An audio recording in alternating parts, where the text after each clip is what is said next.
दोस्तों, मुंहिंजो नालो अली टालपुर आहे ऐं आउं कहाणी ॿुधाईंदो आहियां। अॼु आउं तव्हांखे सिंध जे इंतिहाई बहितरीनु लेखक मोहतरम अख्तर हफ़ीज़ जी लिखियलु कहाणी चिता ॿुधाईंदुसि। अॼु यशवंत सुबुह सां ई मंदर जूं ॾाकणियूं ॿुहारे धोई चमकाए छॾियूं।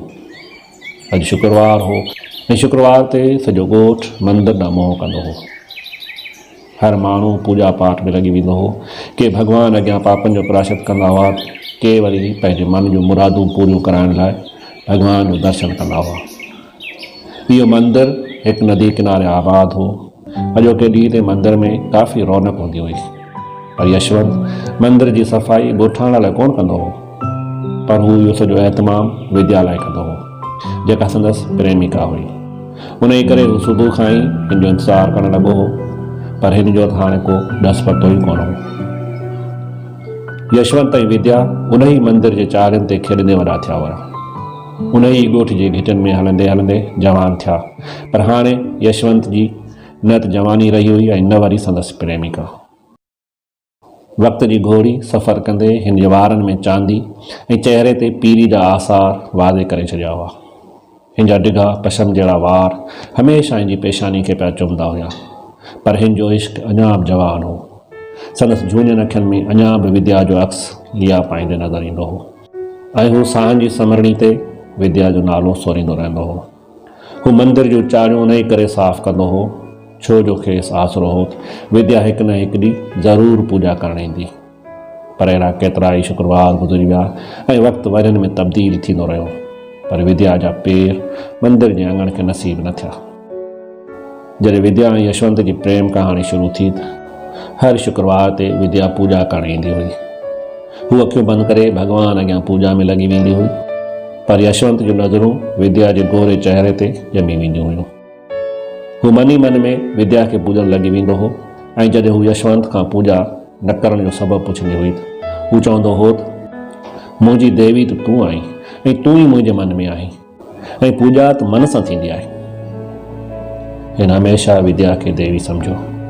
ॿई अक्सर नदी जे पोएं किनारे या वरी मंदर जे पुठिएं पासे ॿिन्हिनि में मिलंदा हुआ, जिते निमनि जा कदावर वण हुआ, जिन खे ॾिसी ईअं लॻंदो हो ॼण उहे आसमान सां ॻाल्हियूं कंदा हुजनि, जिते हर पासे ॿिन्ही जे टहिकनि जा आवाज़ गूंजण लॻंदा हुआ। तॾहिं त समय गुज़रण जी ख़बर ई कोन पवंदी हुई। पर जेको इंतज़ारु हाणे यशवंत खे हो, जे वरनि जो फ़ासिलो त तइ कयो हो, पर हर पल खेसि अजीब पीड़ा में मुब्तला करे छॾियो हो। उन ॾींहंनि में यशवंत हिन लाइ बांसुरी वॼाईंदो हो, ऐं हू पंहिंजे मथो हिन जे हंज में रखी ख़ामोशी सां बांसुरी मां निकिरंदड़ मधुर आवाज़ खे ॿुधंदी हुई। हिन जा सभई सुर फ़क़ति विद्या लाइ हुआ। हाणे बि जॾहिं हिन जी यादि सताईंदी अथसि त हू नदी किनारे वञी पंहिंजे दर्द खे सुरनि में मटाए ग़म भुलाइण जी कोशिशि कंदो आहे, पर संदसि दर्द सुरनि जी सूरत में बांसुरी मां निकिरी हिन अॻियां ई रक़्स करणु लॻंदा आहिनि, ऐं विशाल नदीअ जूं लहरूं बि ॼण त माठार में अची संदसि सुरनि खे ॿुधणु लॻंदियूं आहिनि। उन ई वक़्तु हिन जूं बांसुरी जे बदन ते सफ़र कंदड़ आङिरियूं बीह रहंदियूं आहिनि। संदसि गलो भरिजी ईंदो आहे ऐं हू माठ जी चादर में वेड़िजी वेंदो आहे। पोइ बसरबू नदी जी छोलनि जी मौसीक़ी संदसि कननि में ॿुरणु लॻंदी आहे। मंदर जी चारियुनि ते हू विद्या ऐं पंहिंजे नंढपुण खे रांदि कंदे ॾिसणु लॻंदो आहे। जॾहिं बि निमूं ॿूर झली ईंदियूं आहिनि ऐं उन्हनि जी सुगंध माहौल खे महकाईंदी आहे त खेसि विद्या जे शरीर मां निकिरंदड़ ख़ुशबू अचणु लॻंदी आहे। हिन जे बदन में अहिड़ी ई ख़ुशबू हूंदी आहे, ऐं इहा हल्की हल्की सुगंध हिन जे सॼे बदन खे महकाए छॾींदी आहे। ऐं हू जॾहिं हुन जी महक खे महसूसु कंदो आहे त ईअं लॻंदो अथसि त विद्या हिन जे आस पास हुजे। हू निगाहूं खणी हेॾां होॾां निहारींदो आहे, पर खेसि पंहिंजे वजूद खां सवाइ को बि नज़र न ईंदो आहे। हिन जी प्रेम कथा ॻोठ वारनि खां विसरी चुकी हुई। यशवंत अछूत हो ऐं विद्या ऊची ज़ात वारी हुई। हू अछूत हुजण जी सज़ा भोॻे रहियो हो, पर जॾहिं ॿिन्हिनि खे प्यारु थियो त को बि हिक ॿिए लाइ अछूत या ब्रह्मण न रहियो, छो त ॿिन्ही खे ख़बर हुई त प्यार जी का बि ज़ात न आहे हूंदी। इहो मज़हबनि खां मथां हूंदो आहे। पर जॾहिं उन जी किसे जी ख़बर विद्या जे घर वारनि खे पई त उन्हनि यशवंत खे मारण जो फ़ैसिलो कयो, छाकाणि त ॻोठ में ऊची ज़ात वारा ज़ोर हुआ। यशवंत ते हमिलो कयो वियो, खेसि कुझु ज़ख़्म रसिया ऐं नेठि संदसि पिता जान बख़्शराए, ऐं विद्या खे चयो वियो त जेकॾहिं हू यशवंत सां मिली त यशवंत मारिजी वेंदो। ऐं ईअं ई कुझु ॾींहंनि अंदरि विद्या जी ज़बरदस्ती शादी कराई वई ऐं उहा हमेशह लाइ ॻोठु छॾे शहर हली वई। यशवंत लाइ जिस्म जे ज़ख़्मनि खां वधीक विद्या जे न मिलण वारो घाव गहरो हो, जंहिंखे वक़्त जो मरहम अञा ताईं न भरे सघियो हो। हिन जूं अखियूं विद्या खे मौत खां अॻु ॾिसण लाइ आतियूं हुयूं। अछूत हुजण जे करे खे सदाईं धितकार नसीब थी। हाणे उहो ॻोठ जो नाले वारो मिसाणी यानी शमशानी हो। उन ई खां पहिरीं हिन जो पीउ चिताऊं साड़ींदो हो, पर पिता जे देहांत खां पोइ इहो कमु खेसि वरसे में अछूत हुजण करे मिलियो।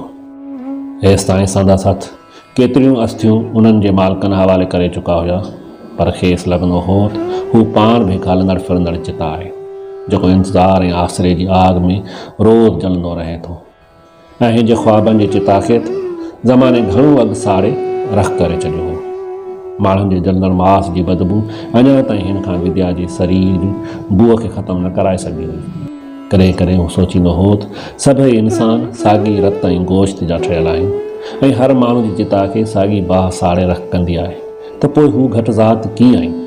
तॾहिं हू ऊची ज़ात वारनि खे घटि ज़ात वारो सम्झणु लॻंदो हुयो, जिन इंसाननि खे विराए छॾियो हो। ऐं जॾहिं विद्या जो ख़्यालु ईंदो हुयसि त खेसि लॻंदो हो त अछूत न हुजणु बि वॾो ॾोहो आहे, छाकाणि त संदसि प्रेमिका बि हिकु ऊची ज़ात वारी हुजण जी सज़ा भोगे रही हुई। अॼु बि हिन जो ॾींहुं मायूसी में गुज़रियो। ॾींहं खे हाणे शाम जा पाछा वराए चुका हुआ ऐं हिन खे अॼु कंहिं चिता खे बाहि ॾेई उन जो गंद साफ़ कोन करिणो हो। कुझु ॾींहंनि खां पोइ ॾियारी अचण वारी हुई। जॾहिं विद्या हिन सां हूंदी हुई होली ॾियारी सभु त्योहार हिन खे रंगीन लॻंदा हुया। हाणे त ॼण उहे सभु शयूं हिन लाइ बेमाना हुयूं।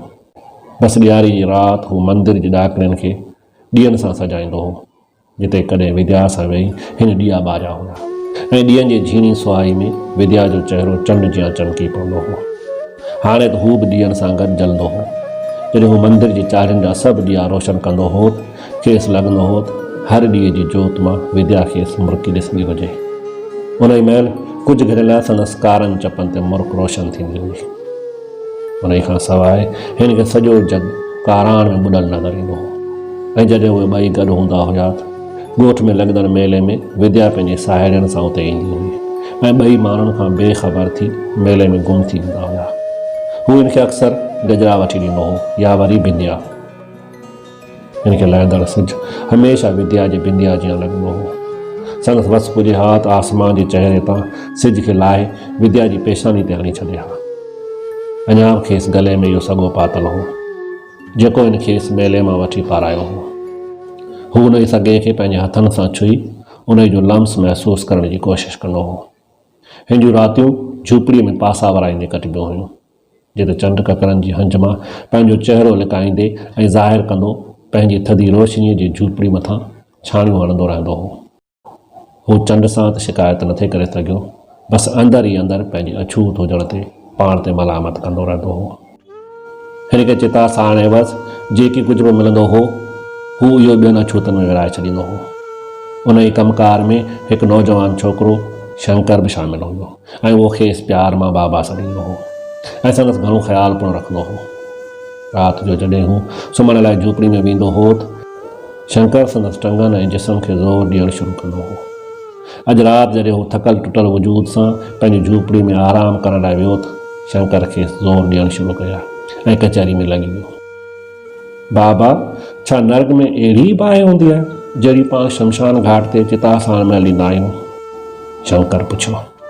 हिन लाइ इहो सुवालु ओतिरो उन ई करे बि हो जो उन ई खां अॻु खांसि कंहिं बि अहिड़े क़िस्म जो सुवालु न पुछियो। पुटु, नरग जी बाहि केॾी बि तेज़ छो न हुजे, पर जंहिं विछोड़े जी बाहि ॾिठी आहे उन ई लाइ नरग जी बाहि कुझु बि न आहे। इहा उन ई खे साड़े नथी सघे। हिन वरायो। बाबा, सचमुच भॻवानु भलनि माण्हुनि खे स्वर्ग ऐं बुरनि माण्हुनि खे नर्ग में जाइ ॾींदो आहे? शंकर वरी सुवालु कयो। बचा, इंसानु पंहिंजो नर्ग ऐं स्वर्ग पंहिंजे अंदरि खणी हलंदो आहे। जेको सुठो आहे ऐं ॿियनि जी चङाई चाहे थो उन लाइ हीउ जग स्वर्ग आहे ऐं बुरे लाइ स्वर्ग नर्ग थी सघे थो।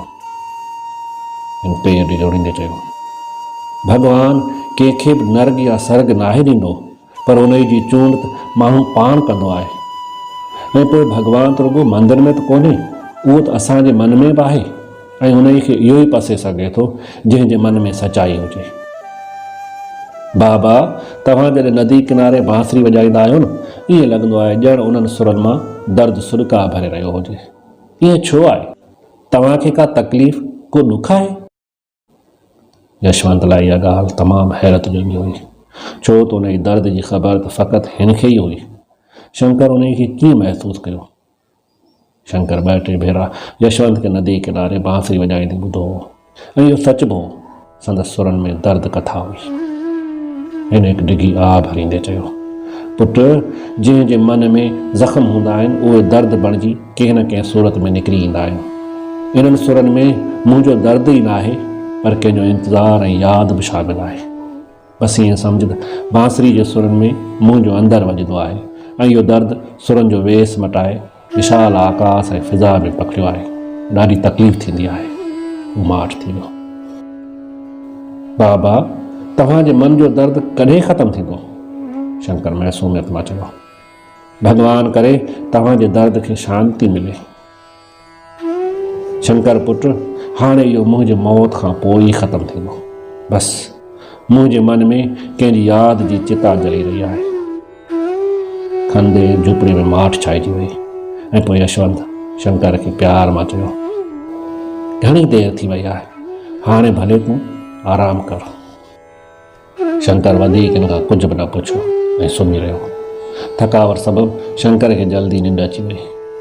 यशवंत पंहिंजो उजाॻियल अखियुनि सां शंकर खे ॾिसणु लॻो ऐं मन ई मन में सोचणु लॻो त कंहिंखे त संदसि तकलीफ़ जो अहसासु थियो। ॿिए ॾींहुं शाम जो संदसि तबियत कुझु ख़राबु थियणु लॻी ऐं नदी किनारे वञण जो फ़ैसिलो कयो ऐं शंकर खे चई वियो का बि चिता अचे उन खे साड़े छॾे। वञी नदी किनारे वेठो। पखी पंहिंजे वाहिरनि ॾांहुं वरी रहिया हुआ। सुर्ख़ सिज पंहिंजे वजूद खे आहिस्ते आहिस्ते बेसारे रहियो हो ऐं नदी पंहिंजी मस्तीअ में वही रही हुई। चौधारी माठ हुई, उन करे नदीअ जो गजगोड़ कंदड़ आवाज़ आस पास वाज़े हो। हिन बांसुरी पंहिंजे चपनि ते रखी ऐं पंहिंजूं आङुरियूं बांसुरी ते फेराए वॼाइणु लॻो। बांसुरी वॼाईंदे वॼाईंदे हिकदमि बीह रहियो ऐं हेॾां होॾां निहारणु लॻो। हिनखे विद्या जे शरीर जी ख़ुशबू सॼे माहौल में महसूसु थियणु लॻी। अॼु उहा ख़ुशबू खेसि कुझु वधीक महसूसु थी रही हुई। हू उन ई पासे वधणु लॻो जितां हवा जा झूटा इहा ख़ुशबू आणे रहिया हुआ। हिनखे लॻो त विद्या हिन जे आस पास आहे ऐं अॼु हिनखे इहो अहसासु शिदत सां महसूसु थी रहियो हो। हू जल्दी जल्दी शमशान घाट अची पहुतो जिते शंकर कंहिं चिता खे बाहि ॾेई चुको हो जेका सड़ी रख थी चुकी हुई। हिन पंहिंजूं मुठियूं भरे इहा खाक कई। शंकर, ही कंहिंजी चिता हुई? हिन बेचैन थींदे पुछियो। बाबा, विद्या नाले कंहिं औरत जी हुई। शहर मां खणाए आया हुआ ऐं ॿुधण में आयो आहे त हीउ संदसि अबाणो ॻोठु आहे। शंकर वरारियो। हिन ते ॼण विझ किरी पई ऐं खेसि सॼी दुनिया घुमंदे महसूसु थी। हू गोॾनि भर वेही उन जी रख खे फलोरणु लॻो, ॼण विद्या जे वजूद खे ॻोल्हे रहियो हुजे, पर हुते रख खां सवाइ कुझु बि न हो। हू रड़ियूं करे रोअणु लॻो ऐं पंहिंजे ॿिन्ही हथनि सां रख पंहिंजे चहिरे ते मलणु लॻो। हीअ मुंहिंजी विद्या जी चिता आहे। हू रख मलींदे पंहिंजो मुंहुं चवणु लॻो। उन्हनि ई लम्हनि में हिन जे साहनि जी समर्थी टुटी पई। संदसि बुत बेजान बणिजी हिकु पासे ढिरकी पियो। शंकर बाबा बाबा चई खेसि अॾींदो रहियो, पर हिन खे को बि जवाबु न मिलियो ऐं पोइ शंकर जूं अखियूं बि आलियूं थी वियूं। उन ई राति हिन यशवंत जी चिता साड़ी जंहिंमें विद्या जी रख मिली चुकी हुई। ॿिए ॾींहुं जॾहिं विद्या जे माइटनि हिन जी अस्थि नदी जे हवाले कई त हिन यशवंत जी अस्थि नदी जे हथनि में ॾेई छॾी ऐं ॿई अस्थियूं गॾु गॾु तरंदियूं वयूं। ऐं हिन इहा बांसुरी पाण वटि संभाले रखी जंहिं मां कॾहिं ख़ुशियुनि ऐं ग़मनि जा सुर निकिता हुआ, जंहिंखे फ़क़ति शंकर ई ॿुधी थी सघियो। बसि दोस्तो, इहा हुई अॼु जी कहाणी जेका उमेद आहे तव्हांखे पसंदि आई हूंदी। दोस्तो, तव्हांखे हीअ कहाणी जो सिलसिलो कीअं लॻी रहियो आहे उन बाबति कमेंट सेक्शन में वञी पंहिंजी राय लिखंदा। ऐं हा, जेकॾहिं तव्हां नवां आहियो त मुंहिंजे हिन यूट्यूब चैनल खे सब्सक्राइब कंदा ऐं हुन सां गॾु बेल जे बटन खे पुर दॿाईंदा त जी हर ईंदड़ नई कहाणी तव्हां ताईं आसानी सां पहुची सघे। दोस्तों तव्हांखे जेकॾहिं हीअ कहाणी पसंदि आहे त हिनखे लाइक कंदा ऐं पंहिंजे दोस्तनि सां शेयर पिणु कंदा। तव्हां सभिनी जी वॾी वॾी महिरबानी।